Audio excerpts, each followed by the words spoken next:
Tiga hal yang menurut saya penting dilakukan pengusaha ya dalam konteks saat ini. Di tengah konteks ketidakpastian, challenge, banyak masalah, kompetisi yang begitu intens, bahkan sangat-sangat ketat, di mana Anda terjepit banget untuk bisa mengatur, memanage, buat strategi di bisnis Anda. Kadang-kadang Anda sudah buat strategi, sudah ketinggalan. Anda kasih diskon 20%, kompetitor kasih diskon 50%. Anda sudah punya strategi begini, ternyata kompetitor sudah tahu strategi Anda. Jadi, kayaknya terjepit dan Anda stuck mesti gimana. Dan Anda sudah bukannya Anda gak kerja keras, Anda sudah sangat kerja keras, lakukan sana, lakukan sini, mencoba sana, mencoba sini, tapi sepertinya nggak hasil yang tidak terlihat, ya.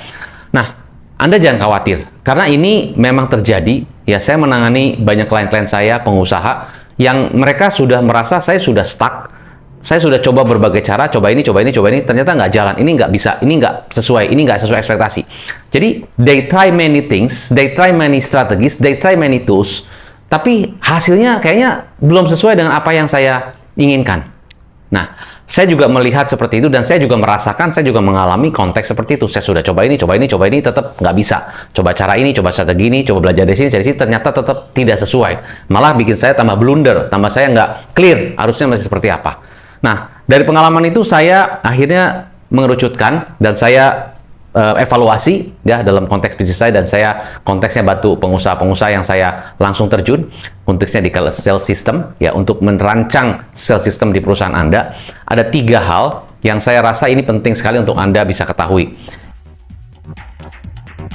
Yang pertama is about creativity ya.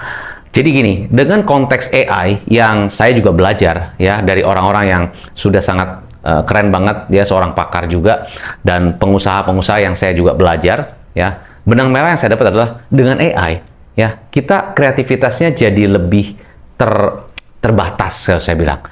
Jadi khususnya kalau Anda seorang pengusaha ya, dengan ada AI, jadi konteksnya AI kasih jawaban apa, saya jadi terframing dengan jawaban itu. Padahal sebetulnya menurut saya kita bisa lebih kreatif lagi ya.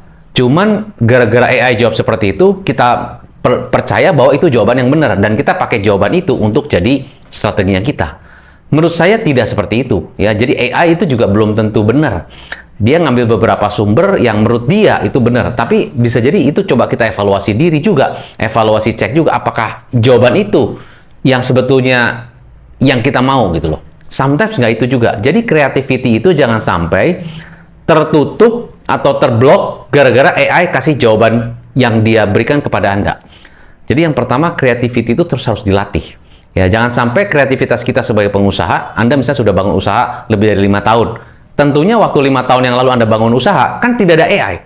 Itu bisa survive, bisa berhasil seperti sekarang, berarti kan kreativitas Anda. Mungkin cara berpikir Anda yang out of the box, atau mungkin cara Anda yang beda, atau ada langkah-langkah strategis yang Anda gunakan, itu kan semua kreativitas Anda ya, yang Tuhan berikan Anda hikmat ya, sehingga Anda bisa melewati 5 tahun itu. Bahkan waktu kondisi pandemi, ada beberapa pengusaha yang sangat kreatif banget.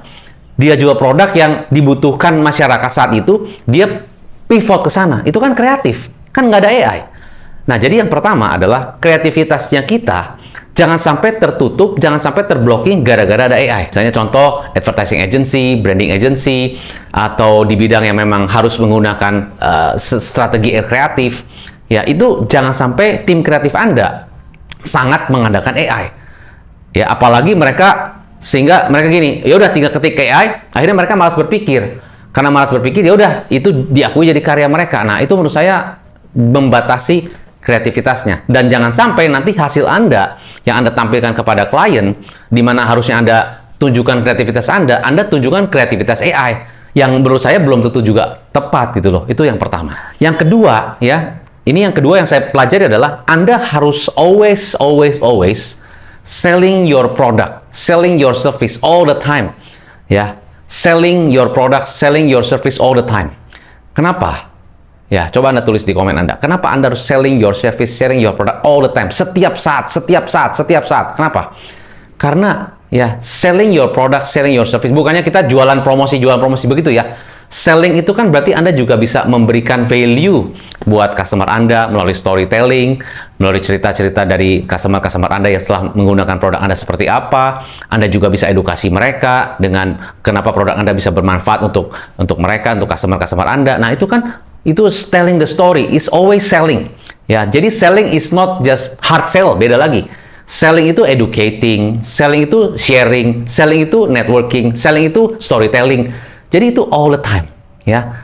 Bagaimana Anda membuat sistem seperti itu, sistem salesnya, sehingga when your prospect, kalau customer mungkin customer lama sudah tahu Anda, tapi karena mereka terus diedukasi, mereka buka Instagram teredukasi, mereka buka TikTok teredukasi, mereka buka YouTube teredukasi, ataupun mereka ketemu Anda langsung juga teredukasi, kan akhirnya mereka merasa, wow, ini berarti bagus ya untuk saya, gitu kan. Jadi terus-terusan education, terus-terusan sharing. Nah, itu sebuah sistem, ya. Sebuah sistem di mana Anda bisa memberikan awareness, yang memberikan satu arahan, satu cara berpikir yang berbeda mungkin. Kalau di bidang-bidang tertentu mungkin mesti cara berpikir yang berbeda. Ya, mesti buka cara mindsetnya tentang misalnya insurance, atau mungkin beberapa produk-produk yang harus dibuka mindsetnya tentang misalnya harus menggunakan sistem ini, sistem itu kan harus terbuka. Nah, itu kan always selling.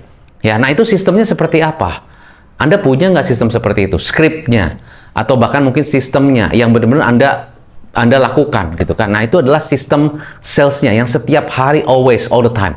Ya, kalau nggak begitu akan ketinggalan. Ya, tentunya ini penting ya, karena zaman sekarang yang saya lihat ya, tidak ada satu brand yang benar-benar strong banget, yang benar-benar kuat banget authority-nya, sehingga tidak mungkin terkalahkan dengan brand baru. Menurut saya zaman sekarang tidak seperti itu. Mungkin zaman-zaman dulu ada beberapa brand yang memang tidak tergoyahkan, bahkan mereka berdiri tegak gitu kan. Nah, tapi zaman sekarang Nike aja even bisa goyang loh dengan brand baru. Ya, kita lihat brand yang saat ini mungkin bagus itu belum tentu in the next 2 years tetap bisa kokoh seperti itu. Jadi always selling, always branding, always selling, always branding. Nah, itu sistemnya seperti apa? You have to do it. Ya, in my case adalah saya always give education, ya, give education because my business is about education.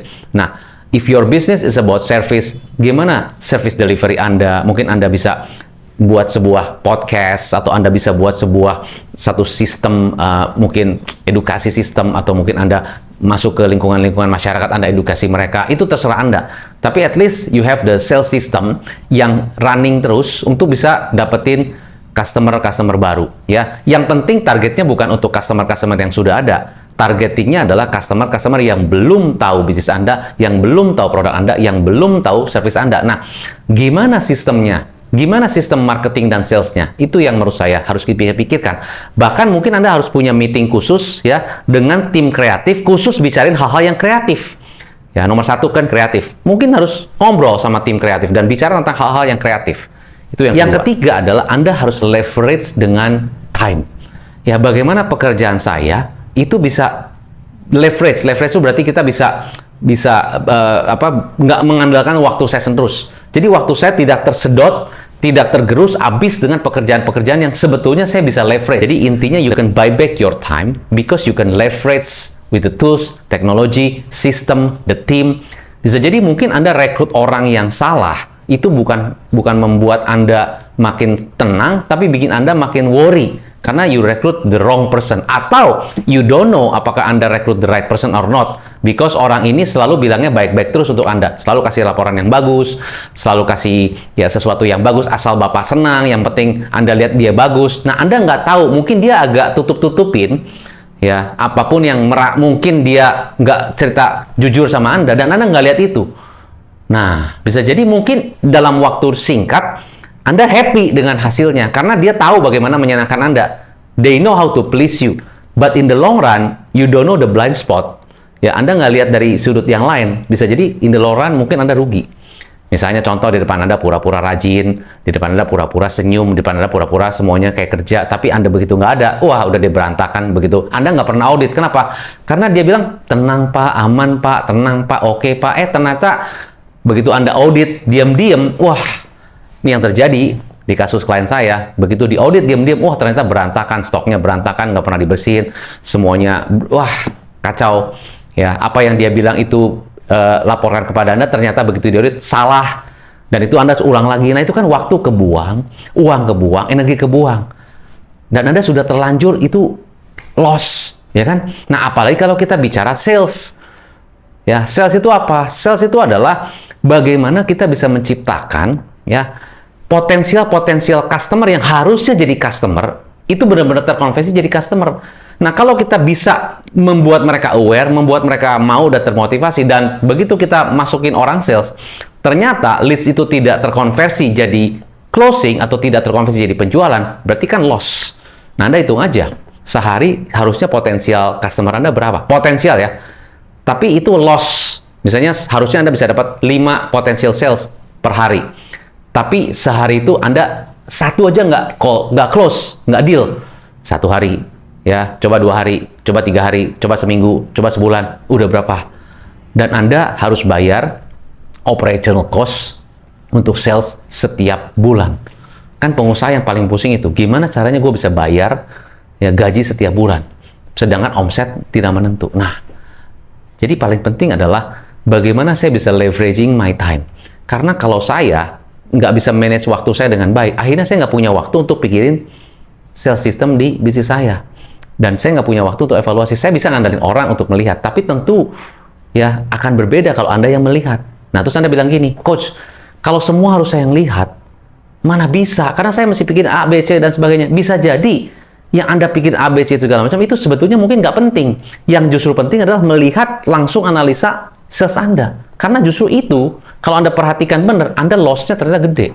Ada satu klien saya, itu loss sampai 700 juta per 1 minggu. Loss 700 juta loh 1 minggu. Kenapa? Seharusnya bisa terjadi sales satu minggu itu. Tapi dia loss, kehilangan 700 juta. Kenapa? Ya itu tadi. Salesnya beralasan, nggak pernah dikontrol. Dikontrol ada punya sales manager, tapi tidak detail. Dan sales manajernya nggak tahu harus melakukan apa. Ya, mereka melakukan berdasarkan pengalaman mereka bekerja di perusahaan sebelumnya. Dan itu ternyata tidak tepat, tidak efektif. 3 hal yang menurut saya penting harus dilakukan oleh seorang pengusaha saat ini adalah, pertama, jangan sampai kreativitas Anda terputus oleh AI. Ya, karena your creativity itu jauh lebih valuable daripada AI. Karena genuinely from you. Buktinya Anda sudah bisa survive 10 tahun because of your creativity. Tentunya dari Tuhan, ya. Kedua, ya, Anda harus bisa fokus kepada bagaimana buat sales systemnya itu running every day. Ya, running every day, si sales systemnya. Ya, jadi kalau Anda punya toko, ya gimana caranya si SPG itu bisa mendapatkan customer setiap hari? Sistemnya gimana? Ya, apakah Anda latih? Apakah Anda itu harus Anda pikirkan. Setiap industri pasti berbeda-beda. Yang ketiga adalah Anda harus leverage your time dan pastikan waktu yang Anda lakukan alokasikan, karena itu paling mahal, Anda lakukan walaupun Anda tahu ini saya harus alokasi 5 jam. Nggak apa-apa. Kalau itu memang sesuai atau itu memang yang betul-betul yang harusnya Anda lakukan. Seperti tadi membaca ya proses sales Anda, mungkin itu, atau Anda evaluasi tim Anda. Cek dashboardnya, cek pekerjaannya, monitor segala macam. Walaupun memang seperti kayak bukan kerjaan saya sebagai owner, tapi bisa jadi if you don't recruit supervisor yang baik, if you don't recruit manager yang tepat, ya harus Anda yang turun. Good news-nya buat Anda semua, saya fokusnya adalah membangun sales system ya untuk perusahaan Anda. Jadi apapun bisnisnya ya, mau bisnis retail, B2B, project, service, franchise, whatever, saya bisa bantu Anda untuk memberikan sales audit khusus untuk membenahi atau mengaudit sales system Anda seperti apa. Mulai dari sales flow, mulai dari pekerjaan salesnya, juga mulai dari data-data yang Anda kumpulkan. Mungkin CRM Anda masih harus dirapihin dan sebagainya. Ya, saya bisa bantu Anda untuk bisa mengaudit your sales system di bisnis Anda. Kalau Anda mau, ya ini sesinya gratis, tapi harus daftar. Karena sudah banyak yang mau, jadi Anda harus daftar dulu. Kalau mau Anda bisa klik link di bawah ataupun kontak number di bawah. Nanti tim saya akan kontak dengan Anda untuk kita bisa lakukan bagaimana teknis mekanismenya, apakah harus kesana dan sebagainya. Tentunya nanti ada data-data dan sebagainya yang harus saya minta untuk bisa kita evaluasi dan analisa lebih tepat. Jangan-jangan itu adalah blind spot Anda yang selama ini Anda nggak tahu. Ya, nggak pernah ada yang audit your sales system. Oke, so semoga apa yang saya berikan buat Anda bisa membantu Anda mempercepat kemajuan bisnis Anda. Sukses selalu, saya Hendra Hilman, salam pengusaha.